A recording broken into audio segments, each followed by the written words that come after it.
ముందుగా మీ అందరికీ నమస్కారం. నేను కొర్రపాటి మల్లికార్జున యాదవ్, మాచల్ నియోజకవర్గ వైసీపీ బీసీసీఎల్ అధ్యక్షుడిని. ఇప్పుడు మీరు ఒక క్వశ్చన్ అడిగారు, స్టేట్లో వైసీపీ రాదని అంటున్నారు, ప్రతిపక్షాలు అని అంటున్నారు. దానికి అది ముమ్మాటికి అబద్ధపు ప్రచారం మాత్రమే. దానికి ఎందుకు అబద్ధపు ప్రచారం అనే దానికి నేను బీసీలకి, బడుగు బలహీన వర్గాలకి వైసీపీ ఏం చేసింది అనేది కూడా మీకు చిన్న వివరణ ఇస్తాను. ఇప్పుడు మంత్రులు మనకి 25 మంది మంత్రులు ఉంటే 11 మంది బీసీలకు ఇచ్చారు. అదేవిధంగా రాజ్యసభ సీట్లు 4 బీసీలకు ఇచ్చారు. జెడ్పీ చైర్మన్లు 13 మంది ఉంటే 6 బీసీలకు ఇచ్చారు. మున్సిపల్ చైర్మన్లు 84 ఉంటే 44 బీసీలకు ఇచ్చారు. అదేవిధంగా కార్పొరేషన్ మేయర్లు 14 ఉంటే 9 బీసీలకు ఇచ్చారు. శాసన మండలి సభ్యులు 34 ఉంటే 18 శాసన మండలి సభ్యులు ఇచ్చారు.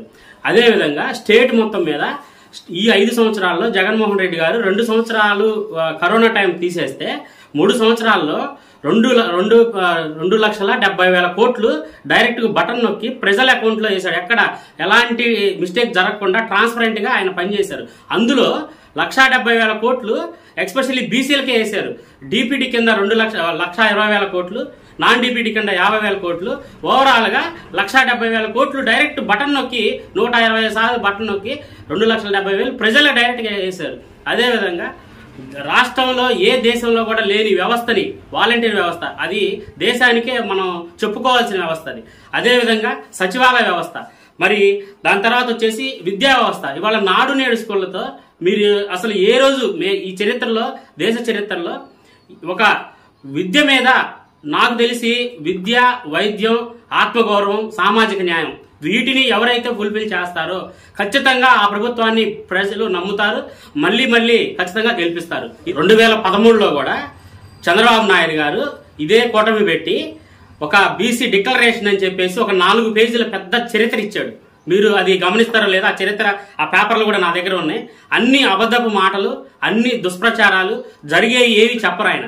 ఇవాళ పల్నాడు జిల్లాలో ఎంతమంది బీసీలకి ఎమ్మెల్యేలు ఇచ్చారు, ఎంపీ సీట్లు ఇచ్చారో చెప్పమనండి.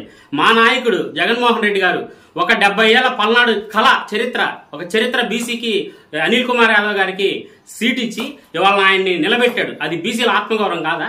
బీసీలకి ఏం చేశారు? తెలుగుదేశం ఏం చెప్పింది చెప్పండి, నేను చెప్తా. నేను ఒక బీసీని. ఇవాళ నేను అంతకుముందు గతంలో బీసీ సంక్షేమ సంఘంలో కష్టపడి పనిచేశాను.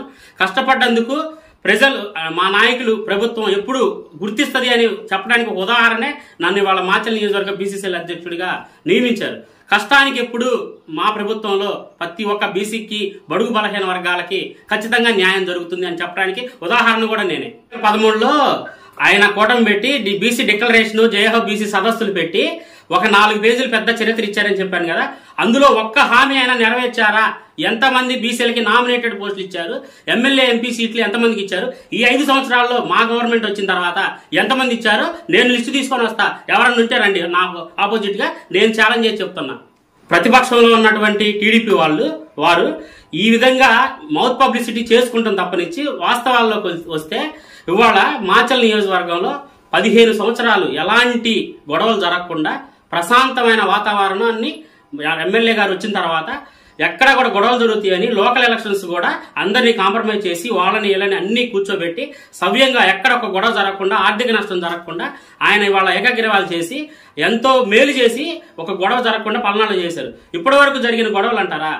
మీరు 14 సంవత్సరాల తెలుగుదేశం గవర్నమెంట్ లో మీరు చేసిన ఛాయలు ఇంకా మిగిలిపోయి ఉన్నాయి, గుర్తుపెట్టుకోండి. దాని తాలూకా అవశేషాలు ఉండటం వల్ల ఇప్పుడు మళ్ళీ మీరు అది తవ్వి మళ్ళీ గొడవలు ప్రచారం చేయాలి, ఏదో విధంగా మనం బలం సాధించుకోవాలని ప్రయత్నం జరుగుతున్న మాటమే కానీ వాస్తవానికి 15 సంవత్సరాల్లో జరగని గొడవలు ఇప్పుడు ఎందుకు జరుగుతున్నాయి ప్రజలందరూ గమనిస్తున్నారు.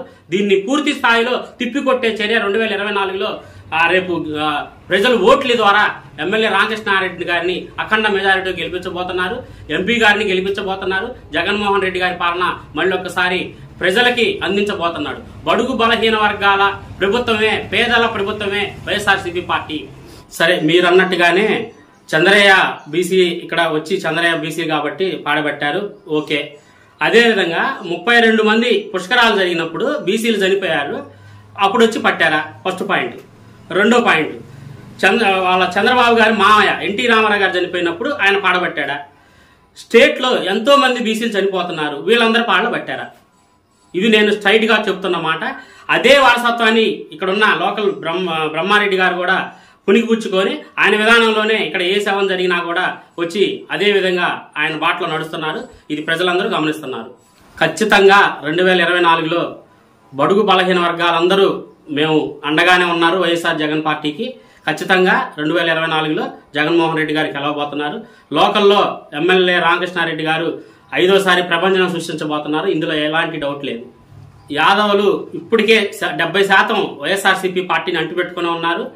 అదేవిధంగా బీసీ అభ్యర్థిగా పల్నాడులో అనిల్ కుమార్ యాదవ్ గారు రావటం, బలమైన నాయకుడు, ఆయన నాయకత్వాన్ని నిరూపించుకోవడానికి మంచి అవకాశం వచ్చింది. ఖచ్చితంగా యాదవులు మొత్తం ఐక్యమై ఖచ్చితంగా వైఎస్ఆర్సీపీకి సపోర్ట్ చేస్తారు. అనిల్ కుమార్ యాదవ్ గారిని గెలిపిస్తారు, జగన్మోహన్ రెడ్డి గారిని గెలిపిస్తారు. ఆ బ్రహ్మారెడ్డి గారు ఇక్కడ వాళ్ళ అమ్మగారు ఎమ్మెల్యే గారు ఉన్నప్పుడు 7 మర్డర్లు చేసిన కేసులో ఆయన ప్రథమ ముద్దాయి. ఆయనే నేను శాంతి స్థాపన చేస్తాను అని మాట్లాడుతున్నప్పుడు ప్రజలకు తెలియదు ఈ విషయం. ఒక కత్తి నేను మిమ్మల్ని అందరినీ ప్రొటెక్ట్ చేస్తాను అని అంటే ఎంతవరకు ఆ కత్తిని నమ్ముతారు? అదేవిధంగా బ్రహ్మారెడ్డి గారిని కూడా మాచల్ నియోజకవర్గ ప్రజలు ఎంతవరకు నమ్ముతారు? కాబట్టి ప్రజలందరికీ అన్నీ తెలుసు. వాళ్ళని ఎవరిని నమ్మే పరిస్థితి లేదు. స్థానికంగా ఉండే ఎప్పుడు ప్రజలకు అందుబాటులో ఉండే ఎమ్మెల్యే రామకృష్ణారెడ్డి గారినే నమ్ముతారు. ఈయన ఇట్లాంటి వాళ్ళు ఇది 5వ సారి మారటం, ఆయన వస్తుంటారు పోతుంటారు. స్థానికంగా ఉన్న నాయకుడు రామకృష్ణారెడ్డి గారు కాబట్టి ప్రజలు ఎప్పుడు ఆయన్నే నమ్ముతారు. గుర్తుకు ఓటేద్దాం, పిన్నెల్లి రామకృష్ణారెడ్డిని గెలిపిద్దాం.